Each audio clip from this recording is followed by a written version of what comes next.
संविधान क्या होता है ये भी किसी किसी को मालूम होगा। अभी भाई साहब ने कहा कि चलते फिरते संविधान है, ये हमें क्यों नहीं समझ में आती है। अब आगे हमें क्या रणनीति अपनानी चाहिए ताकि आने वाली पीढ़ी को कोई पूछ सके। जब तक राजनीतिक चाबी आपके पास नहीं है तब तक ये बाकी वाले सामाजिक और आर्थिक और राजनीतिक विचारधारा भी राजनीतिक जागृति के बिना सब सुना है। खुद को बधाई प्रेषित करता हूं। साथ में ही आज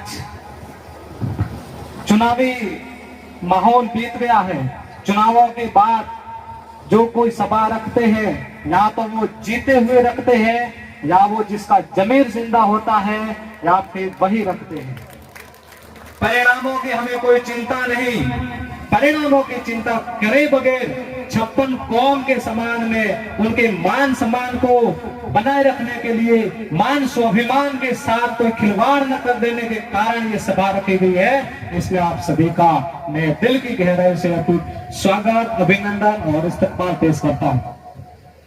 साथियों, आज हमें ये सभा एक माध्यम बना के समाज में ये एक संदेश फैलाना है, समाज में एक संदेश ले जाना है कि राजनीति चेतना कैसे आएगी।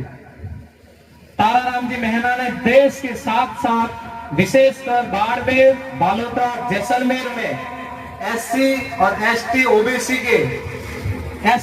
ओबीसी वर्ग में राजनीतिक चेतना जो लाई है वो काबिले तारीफ है। उसमें हमें भी कुछ सीखने को मिला है। जो आने वाली हमारी पीढ़ी है उनको हम सिखाएंगे। ये हमें इतना क्यों करना पड़ रहा है। हम जानते हैं कि ये परिणाम हमारे पक्ष में नहीं रहे, लेकिन आज भी हमारे चेहरे पर वो खुशी झलक रही है जो जीते हुए लोगों के भी नहीं है। ये है हमारे समाज की ताकत। साथियों, साहब के संघर्ष को आप समझो। पिछले 40 साल से जो आदमी न धूप देखता हो, न सर्दी देखता हो, न बरसात देखता हो, समाज के बीच में समाज के साथ अन्याय होता है, वहां बिना किसी समझौते के जाके आदमी खड़ा रहता है।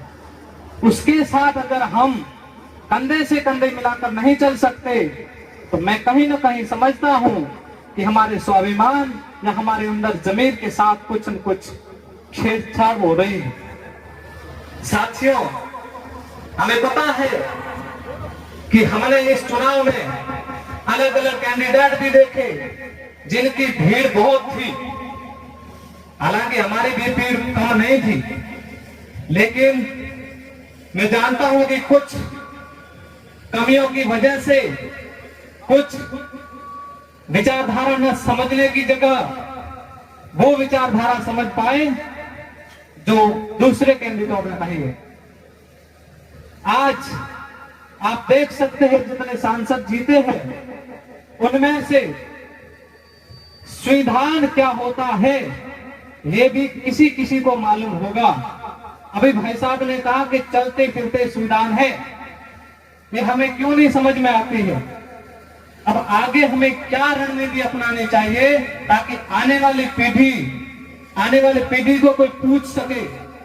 जब तक राजनीतिक चाबी आपके पास नहीं है तब तक ये बाकी वाले सामाजिक और आर्थिक और राजनीतिक विचारधारा भी राजनीतिक जागृति के बिना सब सुना है। मैं विचार करता हूं कभी कभी, अभी जैसे आया मैं कई सारे प्रोग्राम में गया, लेकिन इतने सारे बहुजन महापुरुषों के फोटो और विद नाम मैंने पहली बार इनके ऑफिस में देखा तो मुझे भी कुछ सीखने को मिला। मैं कई सारे बहुजन मूवमेंट को चलाने वाले लोगों के बीच गया हूं, लेकिन वहां पे इतने मैंने फोटो नहीं देखे जो साहब ने इतिहास पर रखा है। हमें अपना इतिहास जानना पड़ेगा और अब आने वाली परिस्थिति क्या है उसको समझते हुए हमें राजनीति में दल और राजनीति के अंदर उन लोगों को बेदखल करना पड़ेगा जिससे हमारा स्वाभिमान जिंदा रह सके। साथियों, आज जो ये सभा रखी गई ना, ये हमें एक संकेत के रूप में लेके जाना है घर घर तक, एक संदेश के रूप में एक संकल्प लेके जाना है कि हम आगे आने वाले चुनाव या फिर आगे हमें किस तरह एजेंडा तैयार करके हमारे समाज के बीच में ये विचारधारा ले जानी है। SC, ST, OBC और साथ में माइनॉरिटी के साथ में उन सबको हम कैसे अपनी विचारधारा कह सके, जो सच्चाई है, जो इस देश में कई दशकों से हम लोगों को गुलामी की बेड़ियों में बंधा रखा है और कई सारे ऐसी चीजें हैं जो आज दिन तक हमें भ्रम में पाल रखा है। उन भ्रम को तोड़कर हमारे इस चेतना को जगाना होगा। इसीलिए साथियों, जो ताराराम जी ने यहाँ पे बाड़मेर, जैसलमेर, बालोतरा की जनता के लिए जो एक संदेश दिया है वो काबिले तारीफ है। उसको हमें समझने की जरूरत है और आगे जहन में उतारकर हमारे घर, गांव और पड़ोसियों तक ले जाने की जरूरत है। आप इतने लोग आए हैं, आपके रिश्तेदार होंगे, बुआ, मामा, फुफाई, एक व्यक्ति आप तैयार कर देते हैं तो पूरे समाज में कितने कितने लोग तैयार हो जाते हैं। ऐसे कड़ी जुड़ती है, ऐसे हमें चैन बनानी है और यहाँ से लेकर दिल्ली तक साहब को भेजना है किसी भी हालत में। आज ये जंग इन्होंने स्टार्ट कर दी है, वो जंग हमारे और समाज के बलबूते इन्होंने खड़ी की है। इनका उद्देश्य कोई MP बन के या फिर SC में बैठना नहीं था। हालांकि आज भी ये जिंदगी कोई MP से कम भी नहीं जी रहे हैं, लेकिन आज जो जीत के गए होंगे और गए हैं वो आपके कितने सुख दुख में काम आते हैं, ये तो आपके साथ जब घटना होगी तब पता चलेगा। इसीलिए साथियों, हमारे समाज के उन लीडरों को पहचानो जो हमारे आने वाली पीढ़ी को बचाना चाहते हैं। अगर ये विचारधारा आज हम नहीं समझ पाए तो कुछ सालों बाद, हालांकि जो जन्म लिया उसको मरना निश्चित है, लेकिन ये विचारधारा हम नहीं समझ पाए तो हम आने वाली पीढ़ी को क्या समझा पाएंगे कि हमारे लिए कौन लड़े थे। आने वाली पीढ़ी आपको पूछेगी, आपके जमीन से पूछेगी कि जब वो आदमी लड़ रहा था समाज के लिए तब आप क्या कर रहे थे, तब आप किसके तलवे चाट रहे थे। ये आपकी पीढ़ी आपको सवाल करेगी, तब हम क्या जवाब देंगे साथियों। इसीलिए हम अपने जमीर के साथ, स्वाभिमान के साथ किसी को छेड़छाड़ करने नहीं देंगे।